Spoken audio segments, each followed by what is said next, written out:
Olá pessoal, bom dia, boa tarde, boa noite, conforme o horário que você for assistir esse vídeo. Hoje o que eu queria falar era sobre a questão do aconselhamento com o Lenormand, né? Muita gente eu acho que se perde muitas vezes quando a gente fala de um conselho. Vamos pedir um conselho para o Lenormand. Sim, o baralho pode te dar um conselho, ele pode te aconselhar a agir de determinada forma em uma situação, de determinada forma, em um contexto onde você possa estar precisando de um conselho realmente.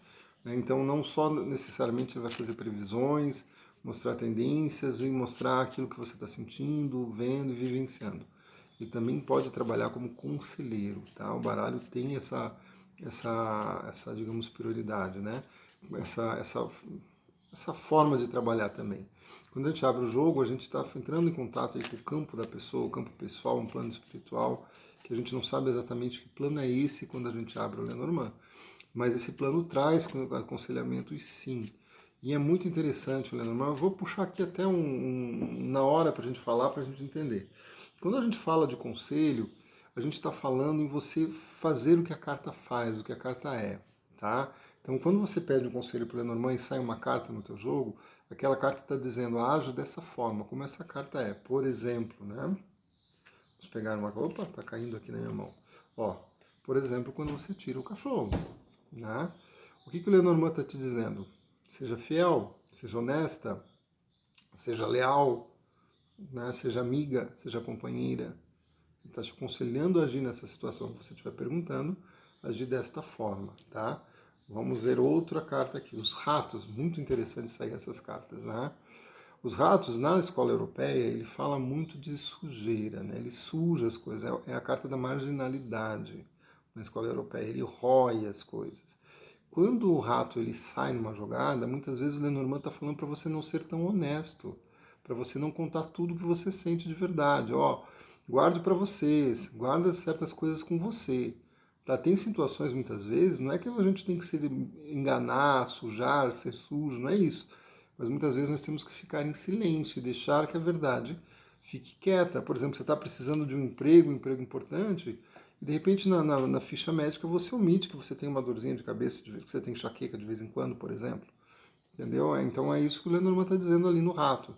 Fique um pouquinho na tua, fique um pouquinho quieto, omita um pouco os acontecimentos.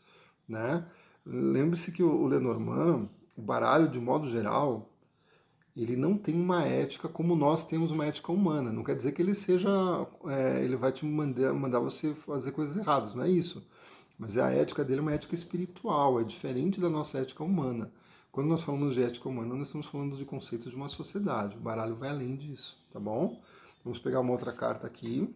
Podemos até falar isso outro dia, né, sobre isso. O caixão ele pode estar falando aqui, finalize essa situação, encerre. Essa situação está morrendo na escola europeia. O caixão é a morte natural, é aquilo que chega ao fim de forma natural. Então ele está falando, encerre essa situação. Tá? Essa situação não serve mais para você, deixe que ela se encerre, que ela acabe. É isso que o caixão pode estar falando. Vamos pegar mais um aqui para a gente ter uma ideia. O homem haja de uma forma mais racional, né? Que era a visão que se tinha do homem, né? De racionalidade, de ser mais impositivo, mais austero, né? Era a visão que se tinha do homem mais na época. Então aqui está pedindo, aqui o conselho pede para você agir de uma forma mais direta, mais objetiva, mais racional, mais masculina, né? Mais imposição. Tá? É isso que o baralho pede. Assim como se você é mulher, vai ser o contrário. Vai pedir para você ser mais compreensivo, mais cauteloso, ser mais sentimental, mais acolhedor, que são as características que se tinha da mulher na época.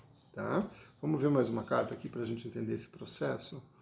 A âncora, ó, busque segurança, estabilidade, não saia desse lugar, permaneça onde está, tenha fé. A âncora também era o símbolo da fé na época do Lenormand. Era a fé que nos segura na terra, né, na vida, para a gente poder enfrentar as adversidades. Então a âncora também pode falar como conselho de fé, tá? Mas seja estável, seja seguro, seja firme, né? Então ela vai falar. Então o Lenormand ele pode ser usado para aconselhamento também. Quando você está precisando resolver uma questão, você pode puxar ele para um conselho. Puxa uma carta normalmente é o suficiente para te dar um conselho daí. Né? Você vai agir como a carta, ser como a carta é. Tá certo? Eu vejo que pouca gente fala disso, eu acho que seria interessante a gente começar a usar o Lenormand desse jeito também, tá? Boa semana a todos. Me sigam nas redes, Douglas no Meet no Instagram e no YouTube.